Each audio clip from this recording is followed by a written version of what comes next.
નમસ્તે વિદ્યાર્થી મિત્રો, આવતીકાલે તમારે સામાજિક વિજ્ઞાનનું પેપર છે। અહીંયા તમે જોઈ શકો છો વિભાગ એ અને વિભાગ બી ના મેં એક વિડિયો અપલોડ કરી દીધા છે।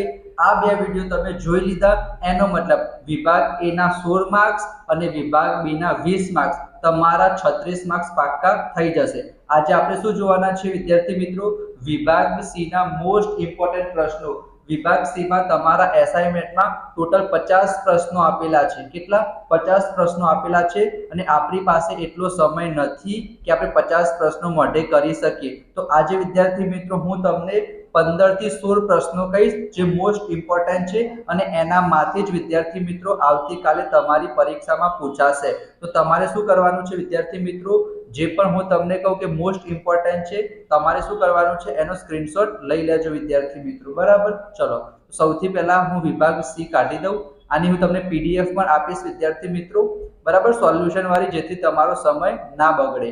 પણ તમારે શું કરવાનું છે? વિડીયોને અંત સુધી જોજો, કારણ કે પીડીએફમાં મેં ઇમ્પોર્ટન્ટ ક્વેશ્ચન નથી લખેલા।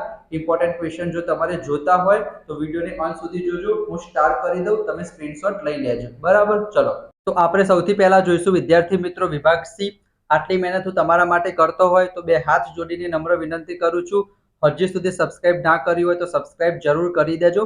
50 પ્રશ્નો છે વિભાગ સી માં, હું તમને 15 પ્રશ્નો કહીશ, એ તમે સરસ મજાની રીતના મોઢે કરી દેજો, બરાબર? ચલો, તમે સ્ક્રીનશોટ લેતા જજો તો પણ વાંધો નહીં। સૌથી પહેલો છે વિદ્યાર્થી મિત્રો બીજા નંબરનો ક્વેશ્ચન, બરાબર? અહીંયા હું શું કરું છું? સર્કલ કરું છું જેથી તમને આઈડિયા આવી જાય, તમે સ્ક્રીનશોટ લઈ લેજો। કયો ક્વેશ્ચન પૂછાઈ શકે છે?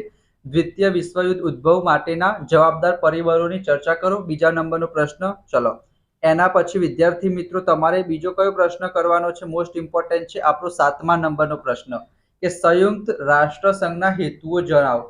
7મા નંબરનો પ્રશ્ન પણ તમારા માટે ઇમ્પોર્ટન્ટ છે, તમારી પરીક્ષામાં પૂછાઈ શકે છે, બરાબર? પહેલો અને છઠ્ઠો પણ થોડોક કરી દેજો, બરાબર? ચલો, એના પછી જે હું સર્કલ કરું એ મોસ્ટ ઇમ્પોર્ટન્ટ છે, બીજા નંબરનો 7મા નંબરનો। એના સિવાય વિદ્યાર્થી મિત્રો તમારી પરીક્ષામાં બીજો પૂછાઈ શકે છે, એ છે વિદ્યાર્થી મિત્રો 12મા નંબરનો ક્વેશ્ચન કે દેશી રાજ્યોને ભારતીય સંઘમાં જોડાવા સરદાર પટેલે કઈ અપીલ કરી હતી। આ 12મા નંબરનો ક્વેશ્ચન પણ વિદ્યાર્થી મિત્રો કેવો છે? ઇમ્પોર્ટન્ટ છે। એના પછી ઇમ્પોર્ટન્ટ છે આપણો નંબર 17 નંબર, સત્રે પે ખતરા।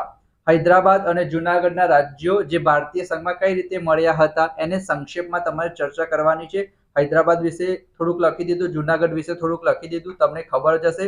જો ના ખબર હોય તો આઈ બટન ઉપર ક્લિક કરજો, સરસ મજાની રીતના મેં એક્સપ્લેન કર્યું છે, એ બધા વિડીયો તમે જોઈ લેશો ને તો ગેરંટી તમારા 70 કરતા વધારે માર્ક્સ આવી જશે, બરાબર? ચલો, પ્લેલિસ્ટ તમને મળી રહેશે। એના પછી ઇમ્પોર્ટન્ટ ક્વેશ્ચન છે વિદ્યાર્થી મિત્રો 22મા નંબરનો ક્વેશ્ચન કે ભારતમાં રાષ્ટ્રપતિ રાજ્યસભામાં 12 સભ્યોની નિમણૂક કેમ કરે છે? તો 22મા નંબરનો ક્વેશ્ચન ઇમ્પોર્ટન્ટ છે તમારી પરીક્ષા માટે। એના સિવાય એના પછી છે વિદ્યાર્થી મિત્રો 26મા નંબરનો અને 27મા નંબરનો। આ બેમાંથી એક ક્વેશ્ચન તમારી પરીક્ષામાં પૂછાઈ શકે છે કે 26માં 3 સંકલ્પના છે, વ્યક્તિ દીઠ એકમત સિદ્ધાંત, મતદાર અને ચૂંટણી પંચ। અને 27માં છે વિદ્યાર્થી મિત્રો વિજાણુ માધ્યમ, ગઠબંધન અને લોકમત, બરાબર? આ 26મો 27મો બેમાંથી એક પૂછાઈ શકે છે, બરાબર? એના પછી છે વિદ્યાર્થી મિત્રો ભારત વિશ્વમાં સૌથી મોટો લોકશાહી દેશ છે, 29મા નંબરનો ક્વેશ્ચન, બરાબર? 30મો બી ચલો એક વખત વાંચી લેજો સાથે સાથે તફાવત। 29 અને 30 થઈ ગયા।